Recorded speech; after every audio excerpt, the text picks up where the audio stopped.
എപ്പിസോഡിന്റെ തുടക്കത്തിൽ തന്നെ നമ്മളെ കാണിക്കുന്നത് നമ്മുടെ ക്യൂയുടെയും ഇഹയുടെയും മാരേജ് ആണ്. എല്ലാവരും വളരെയധികം സന്തോഷത്തിലാണ് നിൽക്കുന്നത്. നമ്മുടെ പിള്ളേരെല്ലാവരും ബ്ലൂ കളർ കോഡൊക്കെ ഇട്ടിട്ടാണ് നിൽക്കുന്നത്. നമ്മുടെ ന്യൂ ഇയർ ആണെങ്കിൽ സിന്നിനോട് ചോദിക്കുന്നുണ്ട്, നമുക്ക് മാരേജ് ചെയ്താലോ, നമ്മുടെ റിലേഷൻഷിപ്പും ഒന്ന് അപ്ഡേറ്റ് ഒക്കെ ആക്കുന്നതെന്ന്. പക്ഷെ സിന്നാണെങ്കിൽ ചിരിച്ചുകൊണ്ട് നിൽക്കാണ്. നമ്മുടെ ഹിയും ക്യൂയും ആണെങ്കിൽ ഭയങ്കര സന്തോഷത്തിലാണ്. എല്ലാവരും ഇവരുടെ മാരേജിന് വേണ്ടിയിട്ട് നേരത്തെ തന്നെ എത്തിയിട്ടുണ്ട്. അവിടെയാണെങ്കിൽ തലേ ദിവസം തന്നെ എല്ലാവരും പറഞ്ഞ പോലെയാണ് റീഅറേഞ്ച് എല്ലാം ചെയ്തിരിക്കുന്നത്. ഹൊയ്യാണെങ്കിൽ വളരെ സന്തോഷത്തിലാണ്. അപ്പോഴാണ് അവിടെ ഉള്ള ഒരു ഗേള് വന്നിട്ട് പറയുന്നത്, പാചകക്കാരന് വയ്യ, ഒന്നും ചെയ്യാൻ പറ്റൂലെന്ന്. പെട്ടെന്ന് തന്നെ അവൻ തിരിഞ്ഞു നോക്കുന്നുണ്ട്. ഒരു കുരിശ് കഴിയുമ്പോൾ അടുത്ത കുരിശ് കിട്ടാലോ എന്ന് പറഞ്ഞിട്ട് അവൻ അവിടെ നിന്ന് ഓടിപ്പോകാണ്. ഇതെല്ലാം കണ്ടോണ്ട് നമ്മുടെ ഡിയോയും ഈനും നിൽക്കുന്നുണ്ട്.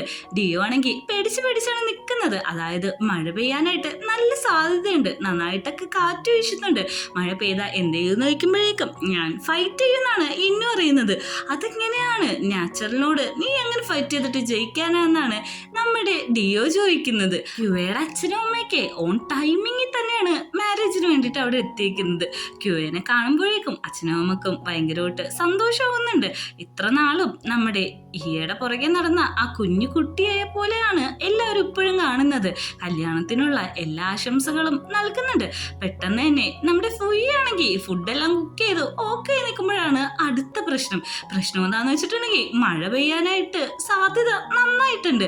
പിള്ളേരാണെങ്കിൽ ഫോട്ടോസും കാര്യങ്ങളൊക്കെ എടുത്തിട്ട് ഭയങ്കര ഹാപ്പി ആയിട്ടാണ് നിൽക്കുന്നത്. പെട്ടെന്ന് തന്നെ നമ്മുടെ സിന്നിന്റെ കൈയിട്ട് ഒരു മഴത്തുള്ളി വന്ന് വീഴാണ്. പെട്ടെന്ന് അവൻ നോക്കുമ്പോൾ തന്നെ ഭ്രാന്ത് പിടിച്ച പോലെയാണ് മഴയെല്ലാം പെയ്യുന്നത്. ഈ സമയം നമ്മുടെ തോടാണെങ്കിൽ, നിന്നെ ഞാൻ കൊല്ലും, ഇത് നിർത്തിക്കോ, എൻ്റെ ബെസ്റ്റ് ഫ്രണ്ടിന്റെ കല്യാണം എന്നൊക്കെ പറഞ്ഞിട്ട് മഴയനോട് ഷൗട്ട് ചെയ്തുകൊണ്ടിരിക്കാണ്.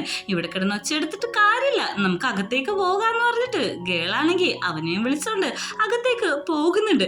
നേരത്തെ ഫൈറ്റ് ചെയ്യാന്ന് പറഞ്ഞ നമ്മുടെ ഇന്നാണെങ്കിൽ ഒരു അംബ്രല്ല നിവർത്താൻ നോക്കാണ്. പക്ഷെ അത് ഒടിഞ്ഞൊടിഞ്ഞു പോവാണ്. ഇതാണോ നീ ഫൈറ്റ് ചെയ്യാന്ന് പറഞ്ഞേന്ന് വെച്ചിട്ട് നമ്മുടെ ഡിയോവും ചീത്ത പറയുന്നുണ്ട്. നമ്മുടെ ഫിയാണെങ്കിൽ ഈ സമയം അലറിക്കരയാണ്. കാരണം അവൻ അതല്ലാതെ വേറൊന്നും തന്നെ ചെയ്യാൻ പറ്റില്ല. അപ്പോഴാണ് അവന്റെ ഫോണിട്ട് ഒരു കോള് വരുന്നത്. വേറൊന്നല്ല, പ്രീസ്റ്റാണ് വിളിച്ചിരിക്കുന്നത്. പള്ളിയിലച്ഛന് വരാൻ പറ്റത്തില്ല, വയ്യായികയുണ്ട് എന്ന് പറയാണ്. ഇതും കൂടി കേൾക്കുമ്പോഴേക്കും നമ്മുടെ ഫിയാണെങ്കിൽ ഒച്ചയിലങ്ങ് കരയാണ്. അകത്ത് കയറിയ ഇന്നാണെങ്കിൽ അവന്റെ കോട്ടും കാര്യങ്ങളൊക്കെ തപ്പുന്നുണ്ട്. എന്താ കാര്യം എന്ന് ചോദിക്കുമ്പോഴേക്കും വെഡിങ് റിങ് എന്റെയിലാണ്, ആ റിങ് ഇപ്പൊ കാണാനില്ല. ഇവയുടെ വെഡിങ് റിങ് ആണെങ്കിൽ ഡിയോന്റെ കയ്യിലാണ്.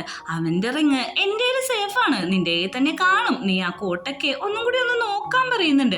നമ്മുടെ ഇന്നാണെങ്കിൽ എത്ര നോക്കിയിട്ടും കോട്ടിന്റെ ഉള്ളിൽ നിന്ന് ഒന്നും തന്നെ കിട്ടുന്നില്ല. മഴ ഈ സമയത്ത് ഭ്രാന്തി പിടിച്ച പോലെ തന്നെ പെയ്തോണ്ടിരിക്കാണ്.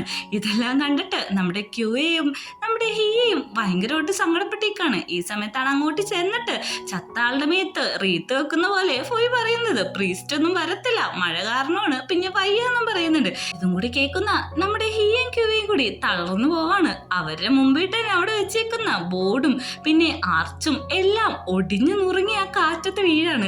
ഇതും കൂടി കാണുമ്പോഴേക്കും നമ്മുടെ ക്യൂവ പൊട്ടി അങ്ങ് കരയാണ്. അവൻ നമ്മുടെ ഹിയയുടെ കൈയെ പിടിച്ച് ആ കൈയൊക്കെ പിടിപ്പിച്ചിട്ട്, നമ്മുടെ കല്യാണത്തിന് മാത്രം എന്താണ് ഇങ്ങനെയെന്ന് പറയുന്നുണ്ട്. നീ അതൊന്നും ചിന്തിക്കണ്ട, അതിനെക്കാട്ടും പ്രധാനം നീയാണ്. ഈ ഒരു പ്രശ്നവും നമ്മൾ ഫേസ് ചെയ്യൂന്ന് പറഞ്ഞിട്ട് നമ്മുടെ ക്യൂവിനെ ആശ്വസിപ്പിക്കുന്നുണ്ട്. അങ്ങനെ നമ്മുടെ ഇന്നാണെങ്കിൽ മോതിരം നോക്കിയിട്ട് ഒരു രക്ഷയില്ല. മഴയാണെങ്കിൽ കുറയുന്ന ലക്ഷണമില്ല. ഇനിയും നോക്കി നിൽക്കാൻ പറ്റില്ല എന്നാണ് ഇന്ന് പറയുന്നത്. കൂട്ടുകാരെല്ലാരും കൂടി മഴ നിർത്താൻ വേണ്ടിയിട്ട് നമ്മുടെ സിന്ന് ഒരു പ്രാർത്ഥന പാടിക്കൊണ്ടിരിക്കുകയാണ്. ഈ പ്രാർത്ഥന പാടിയത് താഴെ കുത്തിയ മഴ നിൽക്കും. ക്ഷമ കെട്ട തോടാണെങ്കിൽ ഇങ്ങോട്ട് കൊണ്ട ഞാൻ കുത്താം, പെട്ടെന്ന് തന്നെ ഇതെങ്ങനെയെങ്കിലും നിർത്തണമെന്ന് പറയുന്നുണ്ട്. ചെയ്യല്ലേ, ഞാൻ തന്നെ കുത്തിക്കോളാന്ന് പറഞ്ഞിട്ട് അവൻ പ്രാർത്ഥിച്ചിട്ട് അങ്ങ് കുത്താണ്. പക്ഷേ മഴയാണെങ്കിൽ നിൽക്കുന്ന ലക്ഷണമല്ല. തോടാണെങ്കിൽ ഇതാണോ നീ ഇത്ര നേരം കൊണ്ട് ചെയ്യാന്ന് പറഞ്ഞ സംഭവം എന്ന് ചോദിച്ച് ചീത്ത വിളിക്കുന്നുണ്ട്. അങ്ങനെ നമ്മുടെ ഇന്നും ഡിയോവും കൂടി മഴയത്ത് തന്നെ മോതിരമെല്ലാം തപ്പിക്കൊണ്ടിരിക്കാണ്. ഒരാവശ്യമില്ലാതെ നമ്മുടെ ഫിയോ ഒന്ന് ചോദിക്കാണ്, എന്താ പറ്റേ, എന്താ നോക്കുന്നതെന്ന്. റിങ് കാണാനില്ല എന്നുള്ള സത്യം അവനോട് പറയുന്നുണ്ട്. ഇതറിഞ്ഞ ഫിയോ ആണെങ്കിൽ തലക്ക് ഭ്രാന്ത് പിടിച്ച പോലെ അവിടെ കിടന്ന് തപ്പാണ്. ആ വഴി അങ്ങ് പോയാൽ മതിയായിരുന്നു അവനും കൂടെ ഇത് തപ്പാൻ വേണ്ടി കൂടാണ്. പെട്ടെന്ന് തന്നെ അതിന്റെ അടിയിലൊക്കെ നോക്കുന്നുണ്ട്. മഴയും കാര്യങ്ങളെല്ലാം പെട്ടെന്ന് തന്നെ നിൽക്കുന്നുണ്ട്. ഇവർ ഈ മോതിരം തപ്പിക്കൊണ്ടിരിക്കുന്ന സമയത്താണ് അങ്ങോട്ടേക്ക് ജയ്, നിങ്ങൾ എന്താണ് ഇത് ചെയ്തോണ്ടിരിക്കുന്നത്? നിങ്ങൾ മോതിരമാണ് തപ്പുന്നെങ്കിൽ അതിന്റെ കയ്യിലുണ്ട് എന്ന് പറഞ്ഞിട്ട് ആ മോതിരം അങ്ങ് എടുത്ത് കാണിക്കാണ് എല്ലാവർക്കും. അപ്പോഴാണ് ശ്വാസം വീഴുന്നത്. ഇവൻ ഇങ്ങനെ മോതിരം കാണിക്കുമ്പോൾ നമ്മുടെ ഫ്യൂക്ക് പുതിയ ഐഡിയ കിട്ടാണ്. പ്രീസ്റ്റിന് കിട്ടിയിട്ടില്ലല്ലോ, പ്രീസ്റ്റ് എങ്ങനെ ഓക്കെ എന്നാണ് ഫ്യൂ പറയുന്നത്. അങ്ങനെ അകത്താണെങ്കിൽ നമ്മുടെ ഹീ ആണെങ്കിൽ ക്യൂനോട് പറയാണ്, ഇതൊന്നും ഒരു മാറ്ററേ അല്ല, നമ്മൾ ഇതെല്ലാം ഫേസ് ചെയ്യും, ഇതിനെക്കാട്ടും വലിയ പ്രശ്നം നമ്മൾ ഫേസ് ചെയ്തിട്ടുള്ളതാണ്, നമുക്ക് പോയി യാത്രയാന്ന് പറയുന്നുണ്ട്. ക്യൂക്ക് ഇപ്പോൾ സന്തോഷ ഹാപ്പിനെസ് ഒക്കെയാണ്, കാരണം മഴയെല്ലാം നിന്നല്ലോ. അങ്ങനെ അവർ റെഡി ആയിട്ട് താഴത്തേക്ക് ഒരുമിച്ച് വരികയാണ്. ഇപ്പോൾ നല്ലൊരു സണ്ണി ക്ലൈമറ്റ് ആണ്, എല്ലാവരും തന്നെ അവിടെയുണ്ട്. ഇവരാണെങ്കിൽ നല്ല ക്യൂട്ടായിട്ടുള്ള കപ്പിൾസിനെ പോലെയാണ് അങ്ങോട്ട് കയറി വരുന്നത്. പ്രീസ്റ്റ് ആയിട്ട് നമ്മുടെ ജയുണ്ട്. ജയ ആണെങ്കിൽ റിംഗ് എക്സ്ചേഞ്ച് ചെയ്യാൻ പറയുന്ന അതേ സമയത്ത് റിങ്ങുകൾ പരസ്പരം കൈമാറിയിട്ട് അവര് മാരീഡ് ആവാണ്. അങ്ങനെ നിൽക്കുമ്പോഴാണ് ജയ പറയുന്നത് ഇനി കിസ്സിങ് സെറമണി ആണെന്ന്. കിസ് ചെയ്യാൻ പറയുന്ന കേൾക്കുന്ന നമ്മുടെ ഹിയ ഫസ്റ്റ് തന്നെ ചാടിക്കേറി അങ്ങ് കിസ് ചെയ്യാണ്. അവിടെ നിൽക്കുന്ന എല്ലാവർക്കും സന്തോഷമായി. നമ്മുടെ ഫ്യൂക്കാണ് ഏറ്റവും കൂടുതൽ സന്തോഷവും സമാധാനവും ഇത്. അങ്ങനെ മാരേജ് എല്ലാം കഴിഞ്ഞിട്ട് ഇനി ബൊക്കറ്റ് അടങ്ങുന്ന ചടങ്ങാണ്. ബൊക്കറ്റ് എറിയാൻ പോവാന്ന് പറഞ്ഞിട്ട് ക്യൂ ആണെങ്കിൽ അത് പ്രാർത്ഥിച്ചിട്ട് എറിയുന്നുണ്ട്. വെറുതെ പുറകില് കസേരയില് കുത്തിയിരിക്കുന്ന നമ്മുടെ ഡിയോന്റെ കൈയിട്ടാണ് ആ ബൊക്കറ്റ് ചെന്ന് വീഴുന്നത്. ഇത് കാണുന്ന ഇനി ഒത്തിരി സന്തോഷമാവുന്നുണ്ട്. അവനാണെങ്കിൽ ഒന്ന് നോക്കി ചിരിക്കുക പോലും ചെയ്യുന്നുണ്ട്. അന്നത്തെ ദിവസം എല്ലാവരും ഫോട്ടോസും കാര്യങ്ങളൊക്കെ എടുത്തിട്ട് ഭയങ്കര ഹാപ്പി ആയിട്ട് അവസാനിക്കുന്നുണ്ട്. അങ്ങനെ നമ്മുടെ ചിക്കന്മാര് ഫസ്റ്റ് നൈറ്റ് ആണ് എത്തിയിരിക്കുന്നത്. ഇത്ര നാളും വെയിറ്റ് ചെയ്ത് നിന്നേച്ചത് ഈ ഒരൊറ്റ ദിവസത്തിന് വേണ്ടിയിട്ടാണ്. അന്ന് രാത്രി തന്നെ അവര് ഒന്നാവുന്നതായിട്ടും നമ്മളെ കാണിക്കുന്നുണ്ട്. അടുത്ത സീനില് കുറച്ച് മാസങ്ങൾക്ക് ശേഷമുള്ള കാര്യമാണ് കാണിക്കുന്നത്. കുറച്ച് മാസം എന്ന് വെച്ചിട്ടുണ്ടെങ്കിൽ കുറച്ചധികം മാസം. ഇപ്പോൾ നമ്മുടെ ക്യൂ നിൽക്കുന്നത് കൊറിയയിലാണ്. അവനാണെങ്കിൽ ഒരു വോയിസ് ഓവറും കൂടി പറയുന്നുണ്ട്, ഞങ്ങളുടെ റിലേഷൻഷിപ്പ് ഇപ്പോൾ ഡിസ്റ്റൻസിലാണെങ്കിലും ഭയങ്കര അപ്ഡേറ്റ് ആണ്, ഭയങ്കര സ്നേഹമാണെന്ന്. പെട്ടെന്ന് തന്നെ അങ്ങോട്ട് ഒരാൾ വന്നിട്ട്, സാർ നിങ്ങളുടെ കൊറിയയിലെ ആദ്യത്തെ പെർഫോമൻസ് തുടങ്ങാനായിട്ട് സമയമായി, അതായത് ഫാൻസ് ആയിട്ടുള്ള പെർഫോമൻസ്. അവിടുത്തെ ഹോസ്റ്റ് പറയുന്നുണ്ട്, തായ്ലാൻഡിൽ നിന്ന് വന്നിട്ട് കൊറിയയിൽ ഇത്രയും പോപ്പുലർ ആയിട്ടുള്ള നമ്മുടെ ക്യൂയോ കിരാട്ടിയാണ് ഇവിടെ പെർഫോം ചെയ്യാൻ പോകുന്നതെന്ന്.